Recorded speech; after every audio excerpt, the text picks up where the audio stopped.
Hello, welcome to our mini Bible series as we prepare for Sunday, November the 1st, 2020. This Sunday we commemorate All Saints Sunday. And the gospel is going to be very familiar. We use the same gospel every year. The Beatitudes, some call it. It's a gospel according to Matthew in the 5th chapter, verses 1 through 12. So let me read the introduction to the verses and then the verses, and then I can share with you some reflections that I've gathered. In the Beatitudes, Jesus provides a unique description of those who are blessed with God's favor. His teaching is surprising and shocking to those who seek wealth, fame, and control over others.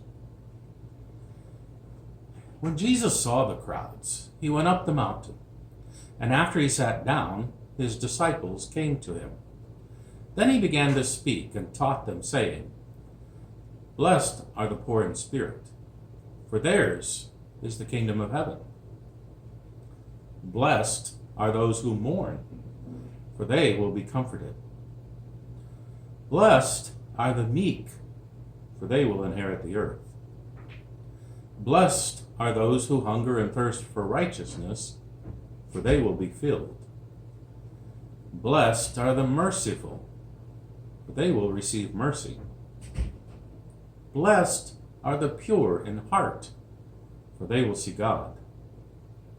Blessed are the peacemakers, for they will be called children of God. Blessed are those who are persecuted for righteousness' sake, for theirs is the kingdom of heaven. Blessed are you when people revile you and persecute you and utter all kinds of evil against you falsely on my account. Rejoice and be glad, for your reward is great in heaven. For in the same way they persecuted the prophets who were before you." The Gospel of the Lord. Thanks be to God. Well, as I mentioned earlier, this is an annual gospel reading for All Saints Sunday. I have been preaching on this gospel for at least 35 years. Quite probably, you have listened to sermons based on this gospel for even more years than that. So what can I possibly say to you that you have not already heard? And I do sometimes wonder why this gospel reading became the chosen one for every All Saints Sunday every year. And for some ways, I think it leads us to the wrong conclusion. For example, thinking that Jesus' words must be meant for really special people. Saints, right? People who have exhibited some special status as Christians. People who have lived exemplary Christian lives. Well, that conclusion's wrong for at least two reasons. You may think of more. One is there was nothing special about the people that Jesus was talking to. They are simple people from Galilee who heard that Jesus was going to be preaching, so they came to listen. Galilee was the farthest region north in the land known as Israel. And Galilee was a region of people from all ethnicities, all backgrounds. And while there were Jewish people living there in that region, and while those Jewish people certainly would have supported their synagogues, it may have been more likely that those people, because they mingled with people from all kinds of different cultures and backgrounds, they became what we might think of as ethnic Jews more so than religious Jews. And remember that being Jewish is an ethnicity, every bit as much as it's an ethnicity for us to call ourselves Americans. The difference is that being Jewish is also a religion. There was no separation of church and state for the Jewish people. So the crowd was not necessarily religious, or may have even been made up of Jews and Gentiles. So nothing really special about these folks. And if we start thinking, this is the second point, if we start thinking that Jesus is talking to really special people, saints, then we can too easily come to believe that, well, Jesus' words have nothing to do with us. We may begin to think that, well, we don't live particularly exemplary Christian lives. And we start to think, well, Jesus' teachings in the Beatitudes are about something for someone else. They're not for us. They're for people who will become saints if they're not already. The reality is, Jesus is talking to ordinary people. He was talking to ordinary people in the first century, and now in this 21st century, he's still talking to ordinary people. These words are for us. These 12 verses are the beginning of what is known as the Sermon on the Mount. These words do not stand alone. They're an introductory words. They're one section that's kind of like an opening to a much longer sermon. And I mean much longer sermon. Jesus' first sermon goes on for 3 chapters. Matthew chapters 5, 6, and 7. Think about that next time you start to think that one of my sermons is taking too long. One commentator suggests that, and you really might not need to listen carefully to this to understand, because it's a little wordy.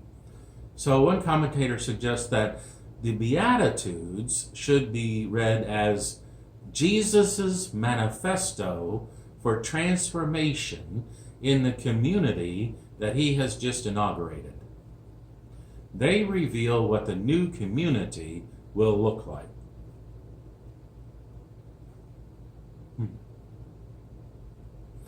In chapter 4, just prior to these 12 verses, Matthew describes how Jesus called his disciples and how they began their journey through Galilee, preaching, teaching, and healing.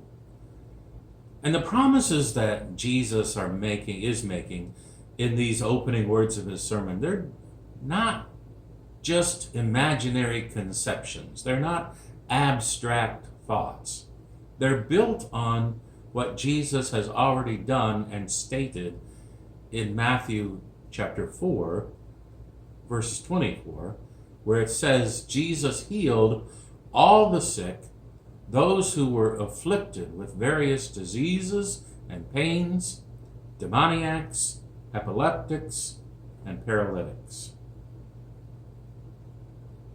Another reason we may not immediately connect with the Beatitudes is that we may have an especially hard time reading ourselves into verses 10 through 12. We are not persecuted for righteousness' sake, or reviled, or had people utter all kinds of evil against us falsely on Jesus' account. Certainly, we can say, well, yes, we have mourned loved ones, although we have typically been certain that they have already made the transition into heaven. Some of these other categories Jesus mentions and lists out in these 12 verses, they require life choices, perhaps even ones that some people may not be willing to make. We would need to choose to be meek, to hunger and thirst for righteousness, to be merciful, to be pure in heart, and to be peacemakers. Honestly, the society in which we live, especially these days, seems to me more prone to promote arrogance, to look out for number one, to be kind of hard-hearted toward anyone that's less fortunate than us, to foster our own will above others. And many times, especially on social media, to stir up conflict, especially among those with whom we disagree.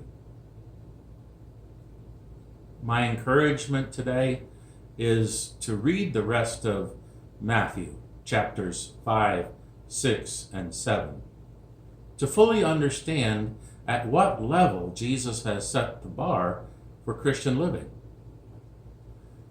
Now, don't read them as something that is supposed to make you feel guilty, because that's not what I'm suggesting. I would rather you read them as looking at where Jesus has set the goal toward which we can strive to become better Christians.